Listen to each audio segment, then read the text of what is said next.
He slammed her against the wall. No warning, no questions, just the badge and the rage behind it. But what if the woman he grabbed was sent to fix the very system he thought he controlled? He didn't know who she was, but by the time he found out, it was already too late, and justice was already watching. If that first moment made your heart race or your blood boil, don't just keep it to yourself. Tap like. Share this story with someone who still believes in accountability, and subscribe to Stories Abode to hear voices that don't get heard often enough. Now, come with me back to that courthouse hallway, where silence ended and power got turned on its head.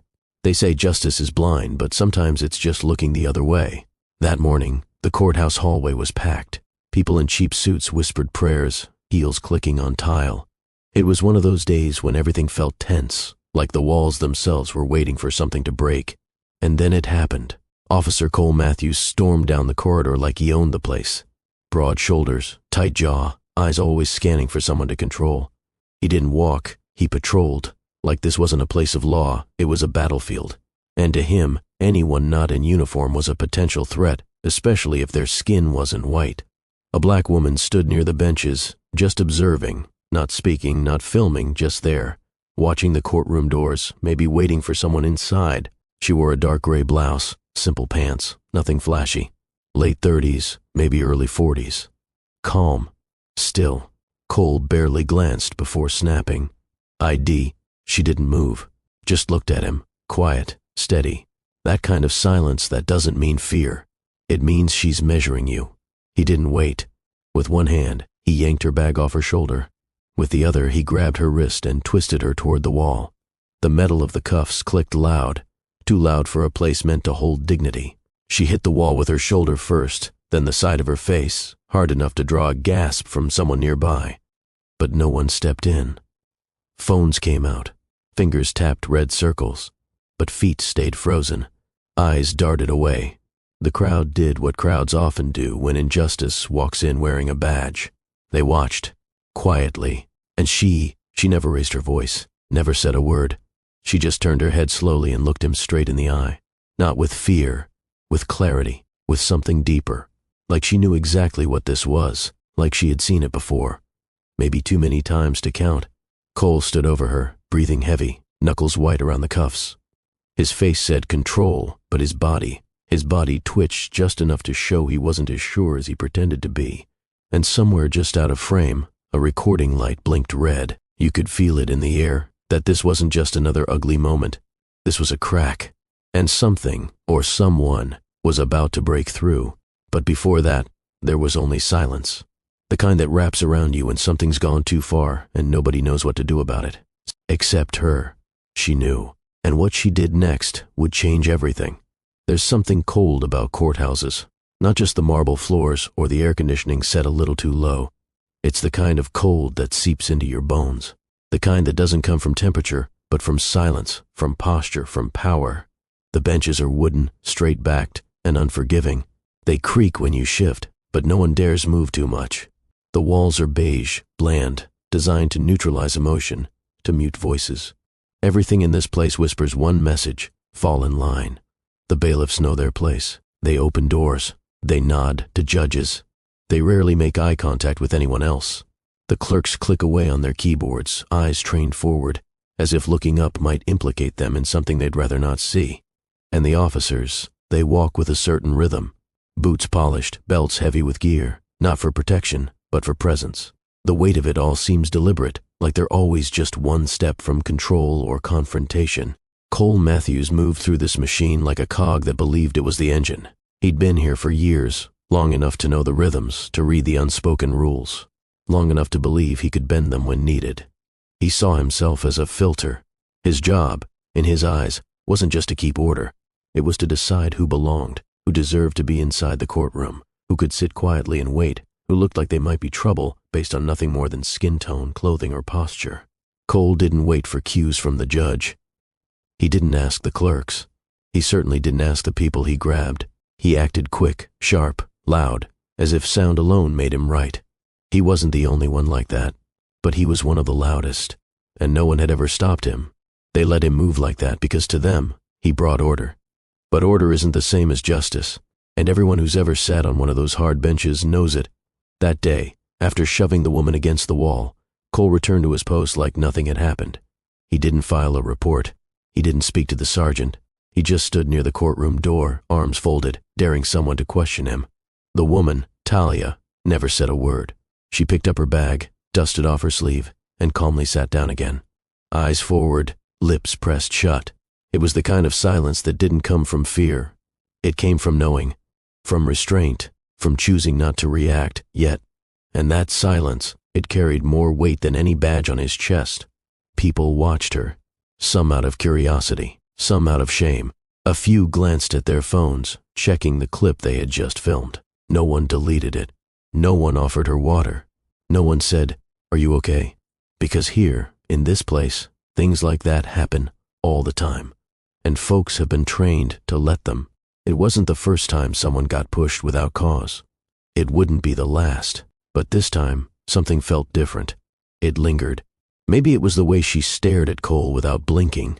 Maybe it was the quiet dignity in how she sat, how she refused to touch the welt rising on her cheek. Or maybe, just maybe, people could sense that the gears in the machine had just caught on something unexpected. She looked like a woman who came here for a reason, and whatever that reason was, she wasn't done. Not yet. For a moment, no one moved.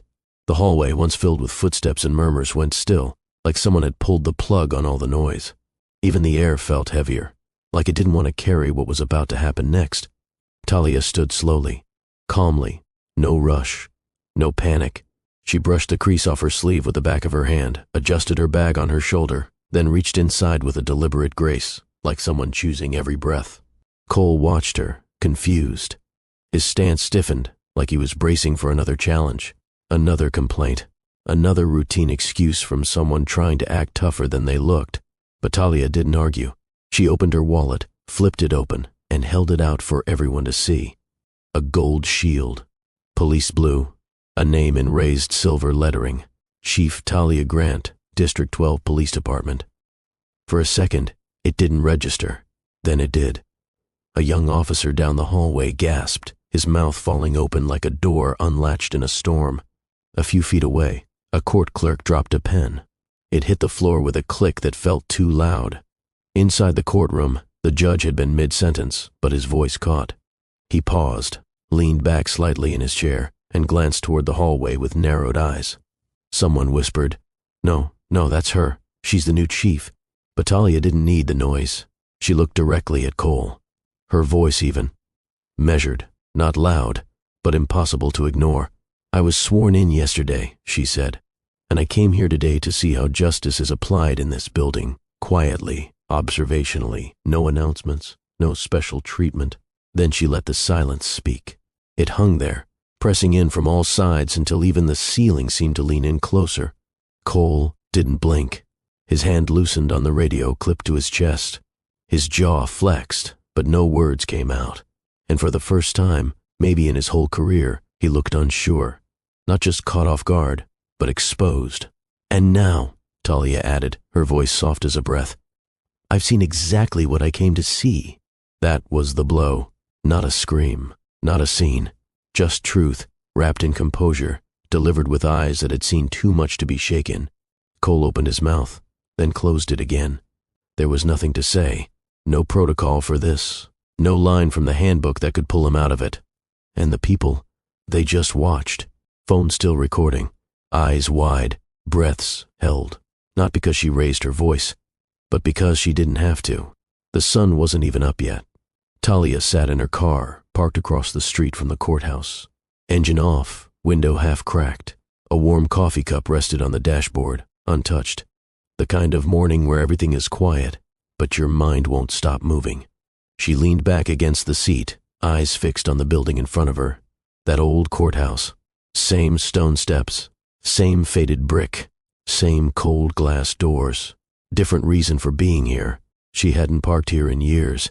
Not since the day she was 17, holding her mother's hand, trying to understand why security guards were shouting at them like they'd done something wrong.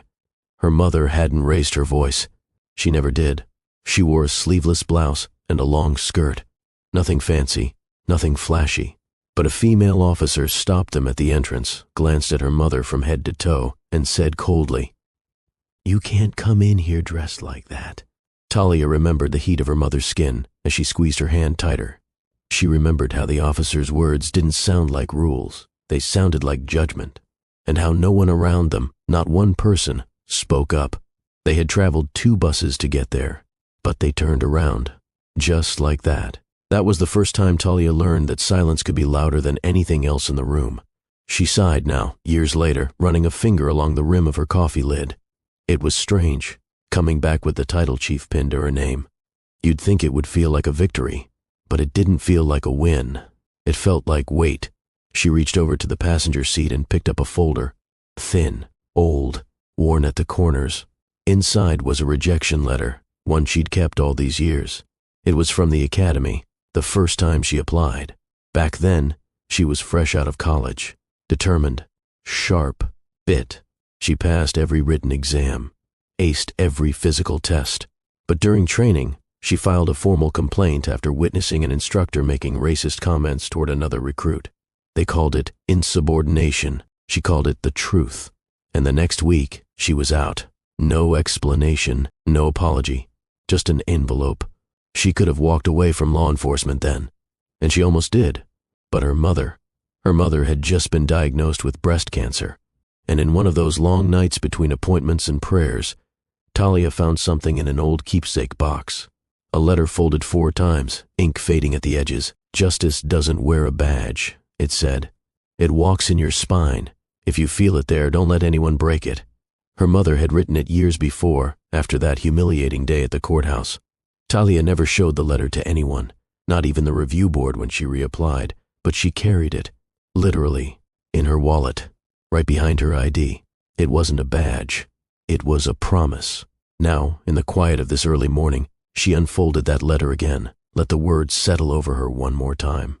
She looked at her reflection in the rearview mirror, eyes older, wiser, but still carrying that same fire. She wasn't that girl holding her mother's hand anymore. And she wasn't the cadet begging for fairness from a broken system. She was the one walking back into the building, not as a witness, not as a victim, but as the chief. And justice? It was still in her spine, steady, unshaken. She closed the folder, slid it under her seat, and finally took a sip of her coffee. The bitterness was familiar, but this time it tasted like purpose. She opened the door, stepped out onto the street, and straightened her blazer. No sirens, no spotlight, no announcement, just a quiet decision. Today, she wouldn't be silent. The door shut with a soft click.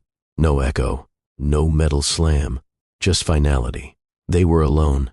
A narrow conference room tucked behind the administrative offices. No cameras, no reporters, no lawyers. Just beige walls, a wooden table, and the kind of quiet that feels like a storm waiting to start.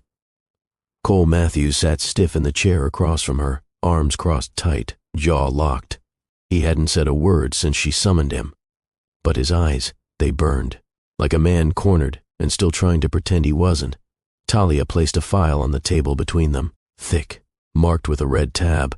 She didn't sit down. Not yet. "Before you say anything," she said calmly, "I'd suggest you look through that." Cole didn't move. Talia flipped the folder open herself. One page, then another, then another. Inside, printed screenshots, body cam stills, incident reports with highlighted inconsistencies, internal memos that somehow disappeared before becoming formal complaints. Names, dates, patterns. "You think no one was watching," she said, her tone level, not angry, just steady. "But someone always is, a bystander, a victim, a young officer who's not as loyal to your silence as you thought." Cole scoffed. A bitter sound. He reached for one of the papers, skimmed it with practiced arrogance. "This is garbage," he muttered. "You dragged me in here to what? Make a point? Humiliate me again? You already did that out there in front of the whole damn courthouse." He leaned forward, voice rising. "You think I didn't see the look in your eyes? 'Cause this isn't about justice. This is personal." Talia finally sat. She didn't flinch. She didn't fire back. She let his words settle, hang, fade. Then she spoke. Quiet. Almost too quiet. "You didn't just humiliate me, Officer Matthews. You humiliated the badge." Cole blinked. "Excuse me?" She leaned slightly closer, not aggressively, but with purpose. That uniform doesn't give you the right to grab, to shove, to profile. It gives you the responsibility to protect, to serve with restraint, with integrity. You forgot that a long time ago. She paused, eyes fixed on his. And worse, you taught others to forget it too. Cole laughed. Short, hollow. You've been chief for what, 2 days? And suddenly you're the moral compass of the entire department? He pushed the file back toward her. This is a witch hunt. Old cases, complaints from people who hate cops. You think any of this holds up? Talia didn't answer immediately. She took a breath. Let the silence do its job. Then she reached into her jacket and pulled out a flash drive. She placed it on top of the file. That's from the locker room camera, she said softly. You thought it was off. It wasn't. She let it sit there a second. That's you telling a rookie to handle the loud ones early. That's you laughing when a man with a stutter was cuffed before he could explain he was a witness, not a suspect. Cole's expression shifted. Just a flicker. But it was there. You don't know what it's like out there, he snapped. You walk in now with your title and your speeches.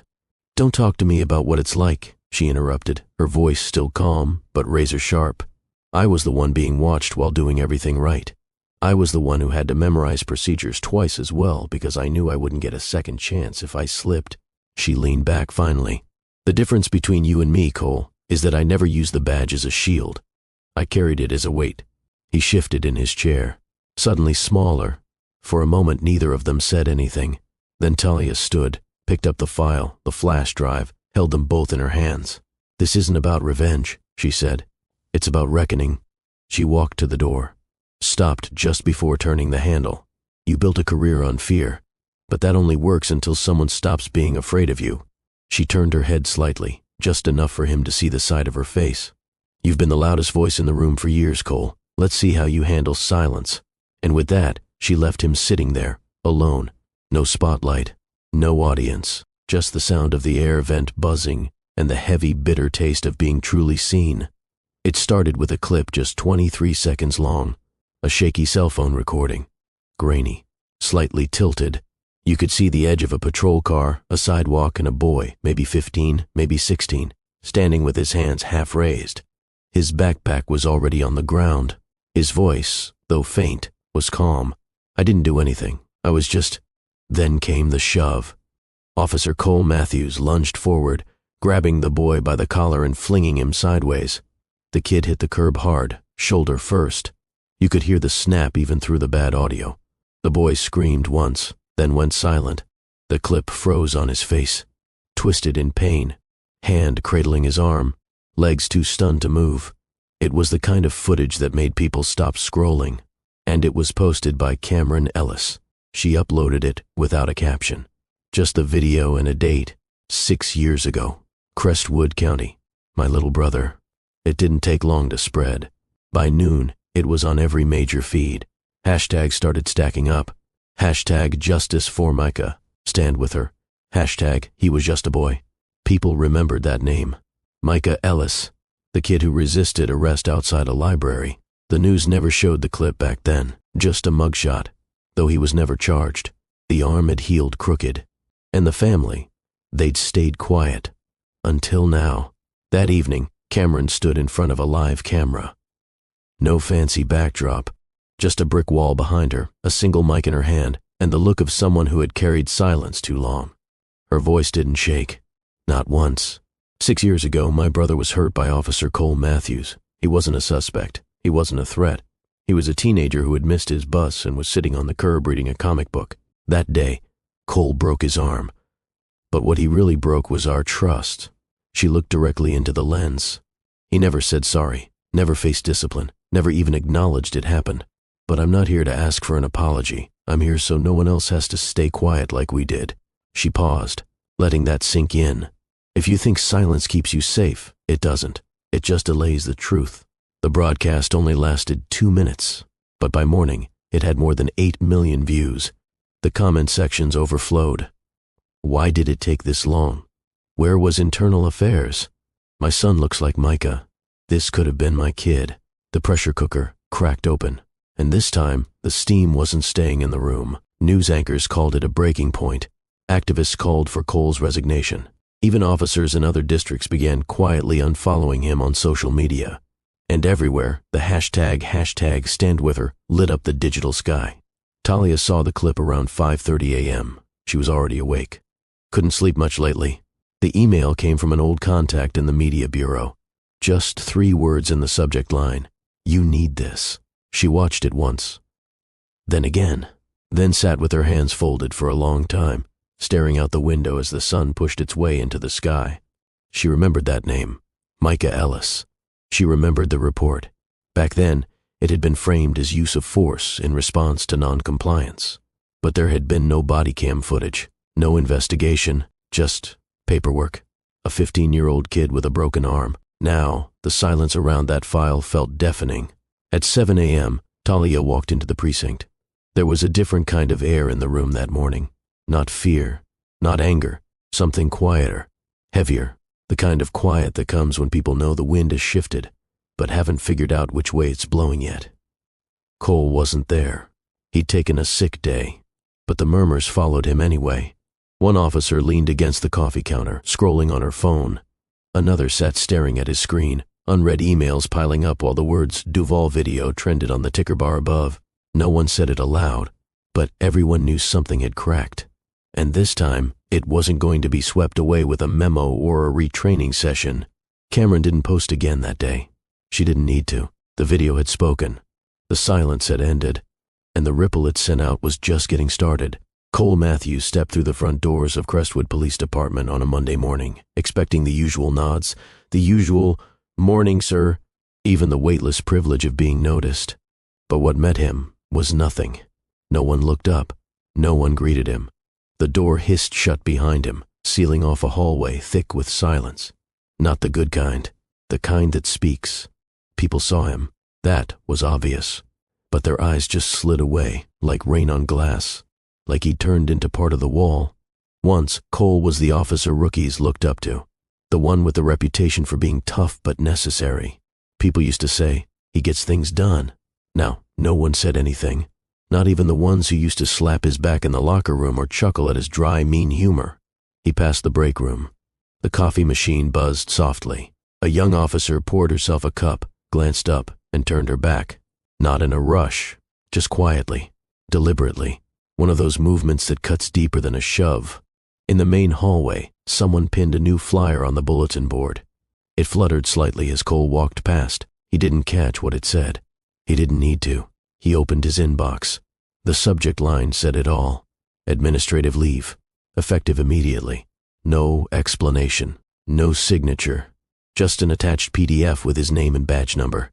He stared at the screen for a moment longer than necessary, then leaned back in his chair and stared at the ceiling, blinking hard, like maybe the lights had changed and he just didn't catch it.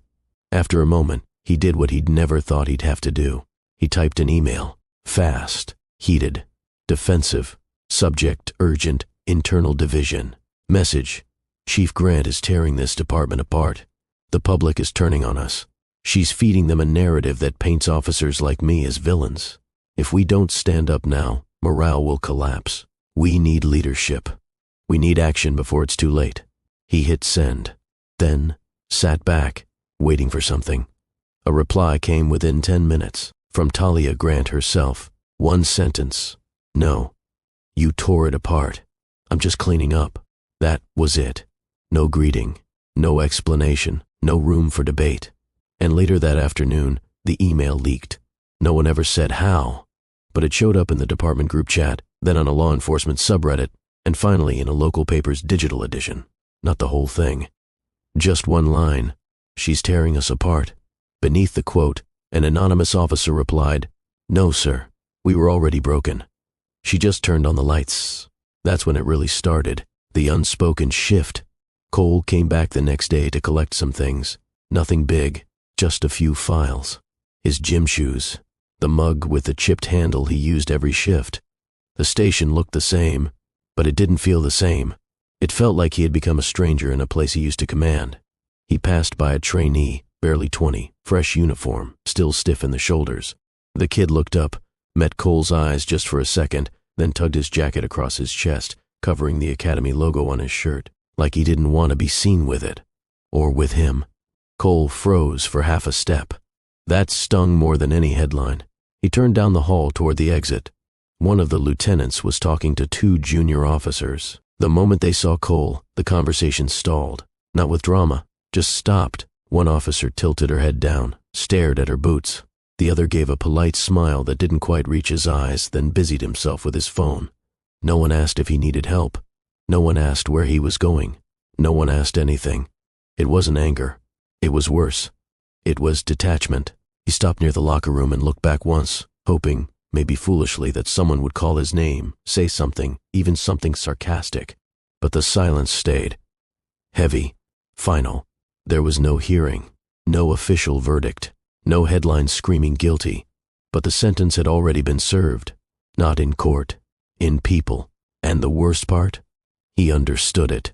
He had spent years convincing himself he was holding the line, protecting the system, but what he was really doing was hiding behind it. Now, stripped of its cover, he was just a man people once respected, and now walked away from.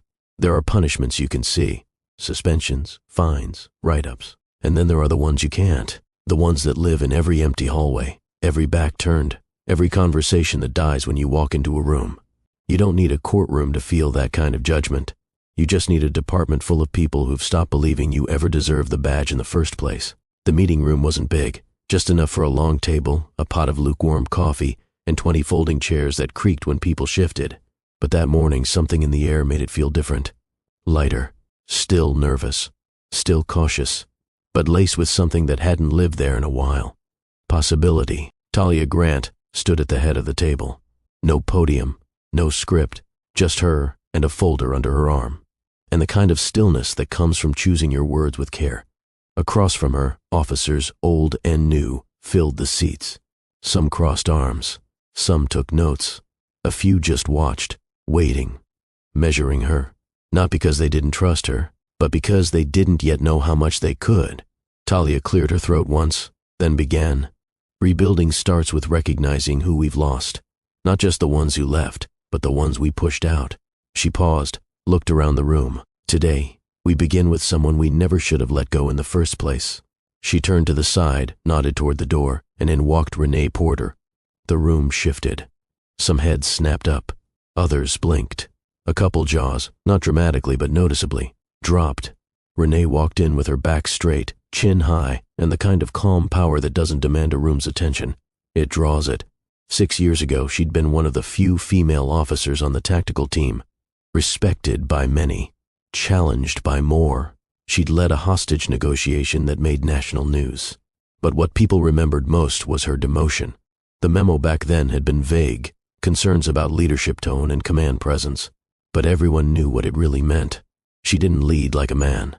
And some men weren't ready to be led by her. That morning, she stood in front of them again, not as a cautionary tale, but as a beginning. Talia gestured toward her. Officer Porter is being reinstated, effective immediately, as deputy training lead. She'll oversee both field development and cultural reform across the district. Someone clapped, just one. Then another joined in. And before long, the whole room, slowly, steadily, was applauding. Renee held up her hand gently, and the sound died down. She stepped forward, her voice even, strong. I wasn't silent these past few years, she said. I was sidelined. But you didn't silence me. You just made me wait longer to speak. A pause. Now that I'm back, I'm not asking to be heard. I'm speaking so others know they can too. That was it. No theatrics, no revenge, just a statement of return. Talia watched from her seat. And in that moment, she didn't look like a chief giving someone a second chance. She looked like a woman opening a door and holding it open for others to walk through. After the meeting, the hallway buzzed with quiet energy. One of the rookies, still new enough to fidget with his badge clip, whispered to another, I didn't know she was that Renee Porter. The other nodded. Yeah, and she's our trainer now. You believe that? And not in a mocking way, in a hopeful way, like maybe things were changing. Later that week, Renee ran her first session. It wasn't about tactics. It wasn't even about law. It was about listening. She stood in front of a mixed group, young recruits, mid-career officers, and even 2 senior lieutenants who chose to sit in. She asked one question. When was the last time someone listened to you? Not because of your badge, but because of your story. The room sat quiet for a while. Then someone answered, then another, and slowly, the silence began to break in the right direction. Talia, standing behind the glass window that overlooked the training room, folded her arms across her chest. She didn't smile. Not exactly, but there was a warmth in her face, a kind of soft strength that said, this is what it's supposed to look like. She didn't need people to cheer for her. She didn't need banners or headlines. She just needed this department to feel human again. And that started by bringing back the voices it had tried to forget. They would still face challenges. Of course they would. Change didn't come easy. Trust didn't come fast. But it had begun, not with policies, not with press conferences, but with a simple truth. Justice starts with who you choose to stand beside. And that morning, Talia Grant stood beside the ones who had been left behind because they were the ones most ready to lead what comes next. The hallway felt longer that morning. Cole Matthews walked it alone.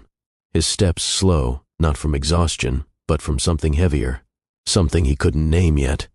Something that felt like walking through a version of his life that no longer belonged to him. When he reached the glass doors of what used to be his office, he tried his key card. The red light blinked. Denied. He tried again. Same result. The badge clipped to his belt, the same badge he wore through riots, arrests, and late-night shifts, suddenly looked meaningless. He stepped back, glanced around. No one met his eyes. A staff assistant passed behind him with a stack of folders and didn't say a word. An IT technician looked at her monitor like it held the secrets of the universe, anything to avoid looking at him. Inside the office, through the glass, his desk sat untouched. But the computer was dark. His login had been revoked overnight. Files locked. Drawers emptied. His nameplate still clung to the door, but not for long. He knocked once. No one answered. He waited. Then the door opened. It wasn't security. It was Talia. She stepped aside to let him in. Not cold, not angry, just composed, professional. A tone that said, "We both knew this day would come." Cole stepped inside. He looked at the shelves, bare, his coffee mug gone, the framed picture of his old team removed. His uniform jacket folded neatly in a box with his name printed in block letters on the lid. "What is this?" he asked, though he already knew. Talia didn't answer right away. She sat behind the desk, opened a file, and clicked a pen. The only sound in the room was the pen scratching against paper. She didn't lecture him, didn't raise her voice, didn't ask for his side of the story. She turned one page, drew a single line through a name. His name. "Effective today," she said softly. "Your employment is terminated." Cole swallowed but still said nothing. Talia closed the folder, placed her pen on top, then looked him straight in the eye. "No need for a trial," she said. "The people already judged." And she meant it. Not just the press. Not just the online fury. She meant the cadets who stopped quoting him. The lieutenants who stopped inviting him to briefings. The clerk who didn't look up when he walked past. They had spoken, not with words, but with distance. He looked around the office one last time, searching, maybe for a glimpse of who he was, or who he thought he was, or who he believed others saw in him, but the room gave nothing back. He picked up the box. It wasn't heavy, just a few things. His badge, a watch, the old notebook he used to carry during field interviews. "That's it," he said, more to himself than to her. "That's it," she replied. No handcuffs, no court date, no spectacle. Just the end of a story he thought he'd always control. He stood there a moment longer, as if waiting for someone, anyone, to say something. "You can go," Talia said gently. "There's nothing left here for you." And that was the part that broke him. Not the firing, not the public fallout, but that sentence. Soft. Final. Inevitable. He nodded once, turned, opened the door. No one looked up in the hallway. Not a single goodbye. Not even a glance. The building didn't echo with his exit. The walls didn't hold their breath. The badge didn't glow or fall. He was just gone. And outside, when he stepped into the morning light, he paused just for a second, looked back at the station, then down at the box in his hands. There was no anger in his face, just emptiness, the kind that comes when a man realizes he wasn't feared anymore. He was forgotten. In the chief's office, Talia sat alone for a moment longer. She picked up the same pen, flipped to a clean page, and wrote the first line of a new personnel log, not as a witness, not as a victim, but as the one who writes the minutes. Now the lobby was quiet. Morning light spilled through the high windows, softening the sharp edges of stone and metal. Officers passed through with measured steps. Recruits lined up near the sign in desks, straightening uniforms, adjusting their name tags. Nervous, focused. One of them, young, maybe 20, stood in front of the wooden plaque mounted above the entrance to the training wing. The handwriting was faded, but still strong. Black ink, cursive, written on textured paper behind glass. He read it aloud, barely a whisper. Justice does not begin with power. It begins with conscience. He didn't know who wrote it, but he stood a little taller after reading it. Behind him, Renee Porter passed with a clipboard. She gave him a glance, not of correction, but quiet recognition, the kind that says, "You're starting to understand." Outside, Talia Grant stepped down the courthouse steps alone. No cameras, no applause, no headlines, just the sound of her heels tapping against the stone, steady, certain. And though no one followed her, everyone who saw her walked a little straighter, not because she ordered them to, but because something in her silence had spoken louder than 100 speeches. The camera lingers for just a moment longer until the only sound left is the soft, echoing rhythm of justice walking on its own 2 feet. This story wasn't just about rank or power. It was about conscience and the quiet courage to stand for what's right. If this moved you, please like the video, share it with someone who needs to hear it, and subscribe to Stories Abode for more powerful human stories like this. Your support helps us keep creating content that matters, stories that speak truth, inspire change, and remind us we're not alone.